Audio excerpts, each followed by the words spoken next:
Hello again, everybody. Zacatech is here, my UFC 196 review for Saturday, March the 5th, 2016, live in the MGM Grand Garden Arena, UFC's second pay-per-view of the year. This was supposed to be the third. Of course, it was supposed to be 197. We all know the story with the cancellation of the card that was supposed to be 196, turned into a TV card. So now here is the official 196. And in my mind, the co-main and the main saved the pay-per-view in my mind. The other card was hit and miss. But co-main and main were really exciting as one woman's Cinderella story came to an end while one man's cockiness cost him big time. As you see from my subtitle, the co-main and main delivered not only the best fight of the night on the main card, but the two most exciting moments of the evening. I will give this pay-per-view a 7.0 on the strength of the main and the co-main, the two best fights of the night. In my mind, I think the main is probably the best fight of the night. Is the main. The first three fights, hit and miss. So, undercard needs some improvement, but I'll say this. A little bit better than Bellator on Friday. You know, Bellator's decent on Friday. Like, the main event was good. Short but sweet. In the undercard, like tonight, Bellator and UFC's undercards hit and miss. But main events help save the cards. In this case, co-main and main saved it. So, let's get this off with the first fight, which was the women's middleweight division. Trying to make a name for themselves, trying to get a shot at the champ. Or get a shot at the champ. As the men of Nunes take on Valentina Shevchenko. This fight was okay. Decent action, decent strike with Nunes looking good. In the first round, there's good strikes in the first round, but I think Valentina made a valiant effort in that second round. She kept trying to fight back after getting pummeled in the first. No good for some good striking, but it was just my favorite phrase. Decent action, not much excitement in this fight. With Man of Nunes winning by unanimous decision. Every fight besides the main went all 3 or 5 rounds, with the exception of the main. Whether they went all the way to the 3rd or 5th round, or ended during the 3rd or the 5th. A lot of went the distance fights tonight. This was the first. 2.3. Just because it was like okay fight. I don't think these two, especially Nunes, did not make a statement when it comes to trying to get a shot at the champion. She needs more better effort to try to go up in the ranks when it comes to the champ, as we found out tonight. You know, we have. So I'm gonna see how Nunes does after this fight, because she did okay. She had okay performance, but it wasn't dominant. It wasn't exciting. It was just decent action, not much excitement fight. Now on to our second fight, the light heavyweight division, with Corey Anderson taking on Tom Lawler. Now, this was a much better fight than the first. A lot more exciting fight. Good striking. Tom Lawler looked really good in the first couple rounds. Like the first 2 rounds, he really looked great with good striking. He was aggressively. He outstruck Corey Anderson. He delivered more vicious strikes than him. And Corey had a big reach advantage over Lawler. You know, Anderson out over him, but Lawler got his groove on. He got into his position. He got the reach. You know, he took advantage of his own reach, and he got him. He got his group, and then Anderson came back with the takedowns, massive takedowns in the second and third round, which I think got Corey Anderson the win in this fight in unanimous decision. Even though Lawler had a good striking game, he outstruck Corey Anderson for the most part of the round. Corey with his own striking, and like I said, the takedowns helped him. The takedowns helped Corey get the victory, unanimous decision, 2.7 for this fight. Like I said, the better fight out of the first two, this was the better one. You know, a little bit more exciting, a little bit better action than the first one, in my opinion.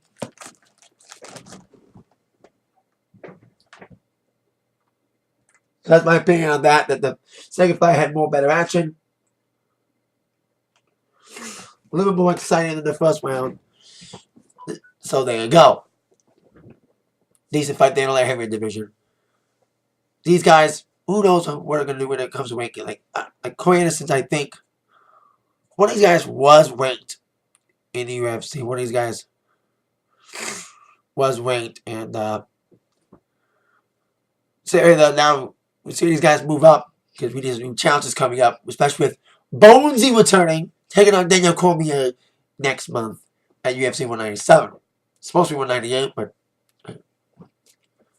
so now after that decent light heavyweight fight, on to another light heavyweight fight, which was, hope I got this name right, Ilir Latifi. Latifi taking on Gian Villante. Now this fight was okay fight. Okay action, not much excitement in this fight. Gian we looked really good with the good striking in the first couple rounds. He had good striking, but then Ilir dominated the second and third round with the takedowns. Big time. Like Corey Anderson in the second fight, Ilir took over the fight with the takedowns. Big time. Take him down, get some ground and pound action, which got him the victory by unanimous decision after 3 rounds. Sets a theme, like I said. Every fight but the main, like I said, went the distance. So 2.2 for this fight, just because it was just okay. A little bit of good action, not much excitement, not as good as the second fight of the night.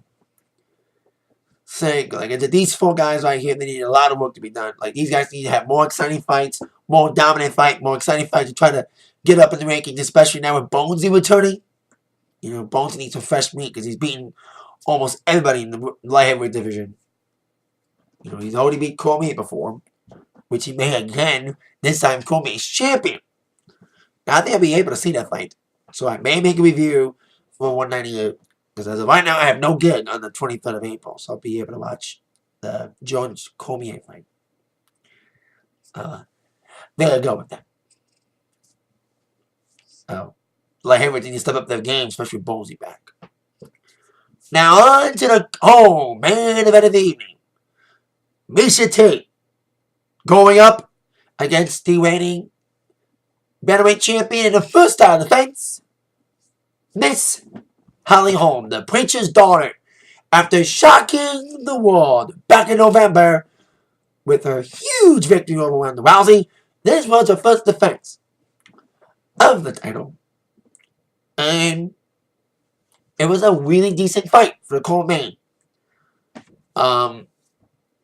Holm looked good in the first couple rounds. Like the first round, she looked good, and Miesha did enough in that first round in my mind. She didn't do enough in that first round. Because when you're a challenger, you gotta go right at the champion. Go right at the champion. And Miesha wasn't aggressive in the first round. But the second round, Miesha Tate really got more aggressive. She took Holm down for the first of many attempts at a chokehold. She really took her down in that second round. Great ground and pound. Great aggressiveness in that second round. But certainly, Tate's aggressiveness went away, and that momentum that was in her favor after that second round went away as Holm took round 3 and 4 in my mind. Because when I watch a championship fight and I see rounds that the challenger doesn't do much against a champion, I give that round to the champion. So heading towards round 5, in my mind, Holm was winning 3 rounds to 1. Because Tate looked good in that second round, but that momentum shift that she had went away. Maybe she was preserving energy. Maybe she didn't want to wear herself out. Because I've seen fighters do that. They waste energy in 1 round, and then they're done the rest of the fight. Like whatever Gray Maynard one time. He looked good in the fight against Frankie Edgar. Like he was really good in that first round, and then was gassed for the rest of the fight. And also Shane Coleman's another example. Against Brock Lesnar, he wasted all that energy in the first round, really aggressive, and he got submitted by Lesnar. So I thought, okay, Tate wanted to reserve energy, and she may end up losing this thing. Especially after losing that aggressiveness. But she found that aggressiveness again, because she knew she wasn't aggressive. She kept that momentum on her side, and kept that aggressiveness alive in rounds 3 and 4. So she got that aggressiveness back in the 5th round. And boy, did it do her a lot.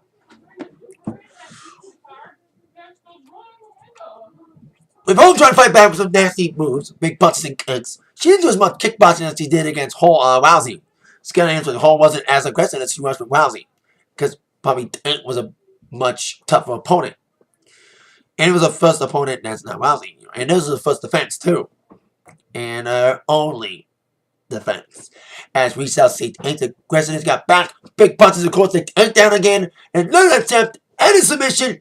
It was locked in, and this time, the submission hold stayed put, and Holm passed out. Technical knockout. We have ourselves another new women's bantamweight champion, and Miesha Tate getting the victory over Holly Holm in the 5th round. 3.0 for this fight. I was going to give it a 2.5 until the 5th round, because in my mind, it was a great 2nd round. You know, with Miesha Tate looking really good, but the aggressiveness got lost, but I'm glad she got it back. And man, Holly Holm, man, she had a great Cinderella story. A lot of people betted against her, against Rousey. A lot of people, including myself, were eating our words as she, of course, beat Rousey. And she was trying to prove to herself and the world that a win over Rousey was not a fluke. And it kind of was. Because Miesha Tate had been on the losing end in 2 the title matches against Miss Ronda Rousey. She was even supposed to take on Rousey in November. The fight that Holly Holm eventually took. So perfect clarification for Miesha Tate as she becomes the new women's bantamweight champion, which puts a huge question mark on the next fight. Now, Ronda Rousey, of course, is still not recovered well from the first fight of Holm. There was a lot of movies about Holm if she were to keep the title to take on Rousey at UFC 200. But now that Holm's no longer champion, when Miesha Tate had to defend against Rousey, a woman that has beaten Tate before, it's like the Bonesy Cormier thing. You know, Bonesy was the champion before, and he beat Cormier when he was champion. And now he's the challenger. And Cormier is now the champion. And we have that same scenario possibly playing out with Rousey Tate. If Rousey Tate happens, you know what I mean? Rousey beat Tate not once but twice before. And now the tables have turned. If they fight again, Tate's the champion. So Tate may be more aggressive than she was in the first 2 fights against Rousey, because now Rousey's beatable. I mean, Rousey's invincibility and her reputation got to her. Her cockiness got to her big time. You know, she's beatable. You know, she was human. She's motor after all. So there you go. Decent call, man. Great call, man. And with a big victory for Miesha Tate, Cupcake. Getting the cake and eating it too. A celebration cake for Miesha Tate. Hey, it rhymes. That's why she probably named herself Cupcake, because it rhymes with Tate. Speaking of people's cockiness, getting to them, and their stature, and their reputation getting to them, on to our main event of the evening, which is a welterweight fight. Conor Mcgregor, the reigning bantamweight champion, featherweight champion, bantamweight, of course, Cruz, who's defending against Uriah Faber in the fight that was supposed to happen a couple years ago, until the first of many of Dominic's injuries began. So we have Conor McGregor taking on in welterweight division Nate Diaz. Now we all know the story of this main event coming about. McGregor was hoping to make history tonight to become the first guy since I think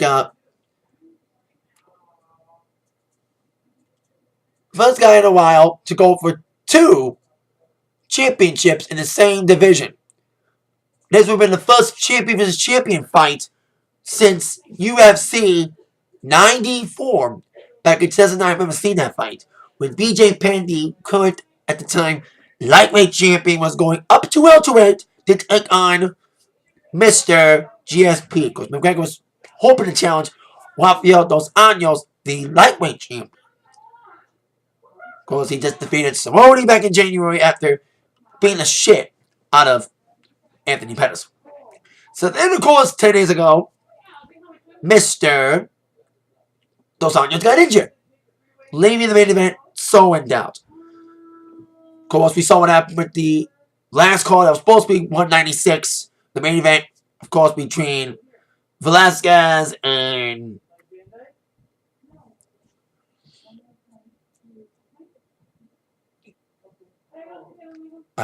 who's the champ? Oh, Verdum. Yep, appreciate Verdum. That main event got canceled.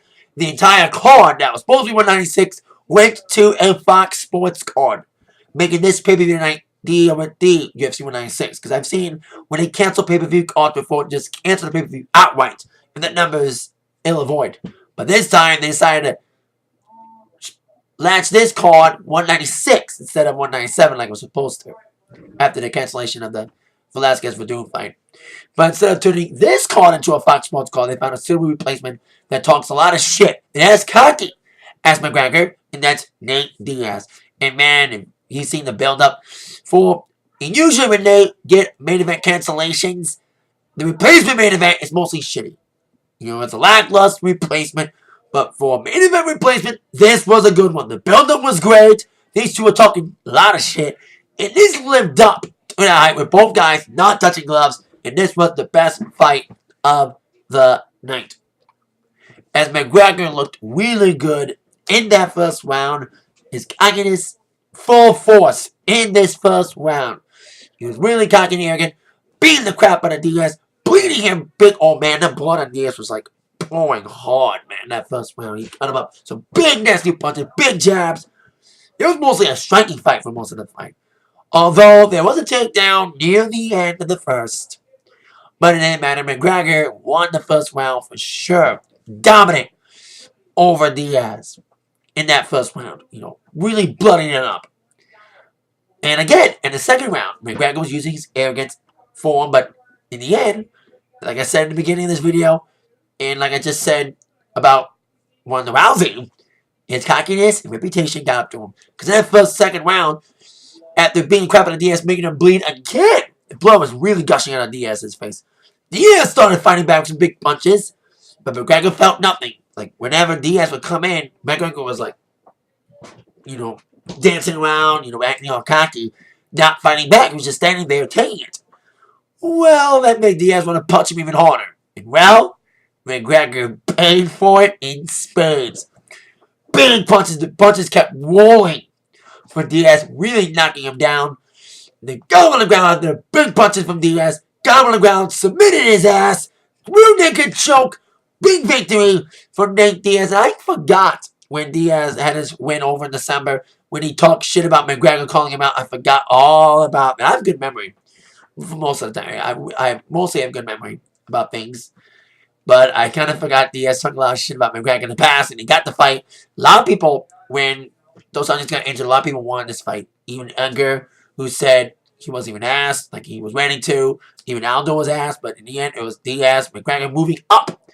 You know, he had a game. He was supposed to go up from 145 to 155.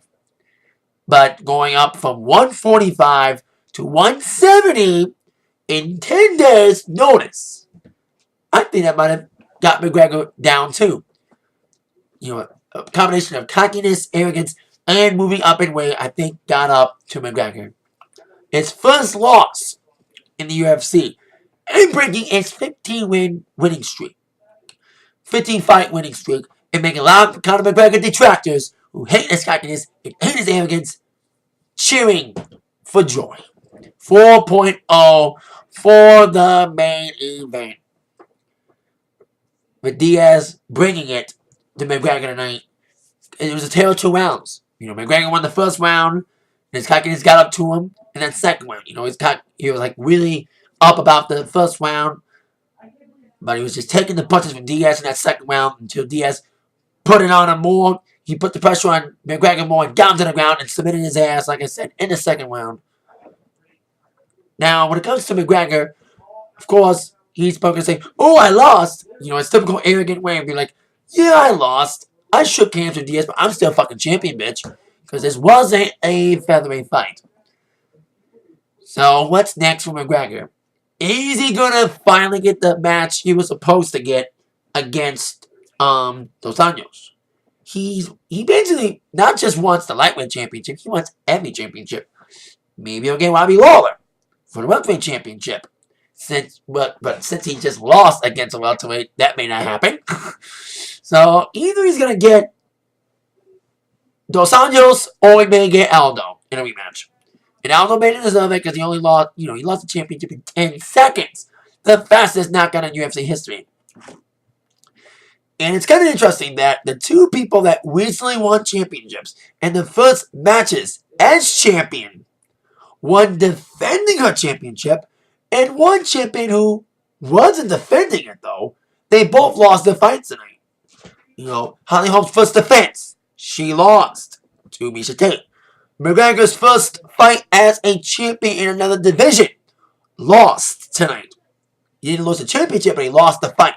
His first fight as a champion. No matter if the title was on the line or not. So, we'll see what happens with McGregor and see if he can put this aside and get back his cockiness and arrogance.